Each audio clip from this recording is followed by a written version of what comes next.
বিদেশ থেকে হুট করে চলে আইলি।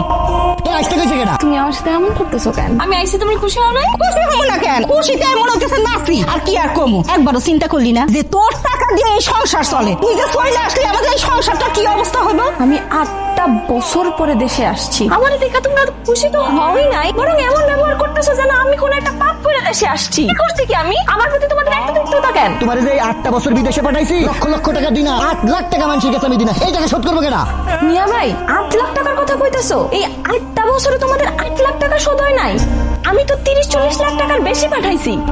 আমার না ভাবলেই অনেক মজা লাগতেছে। কত বছর পরে তোমার হাতে রান্না খামো কত? যে বিদেশ থেকে আইছিস খালি হাতে আইসা পড়ছিস নাকি কিছু নিয়ে আইছিস? টাকা পয়সা আবার কি নিয়ে আমো? তোমরা আমার আপনজন, তোমার কাছে আইতে হইলে কি আমার টাকা পয়সা নিয়ে আইতে হইব? তোমার বিয়ের যা খরচ, ভাবির গয়নাগাটি সব তুমি আগেই পাঠাইছি। আরে তোর ভাই এইটা বুঝাইতেছে না, তোর ভাই এইটা বুঝাইবার চাইতেছে বিদেশ থেকে আইসো, কোনো টাকা পয়সা আনোস নাই। বুঝোসই তো এখন দিনকাল আবার ভালো না।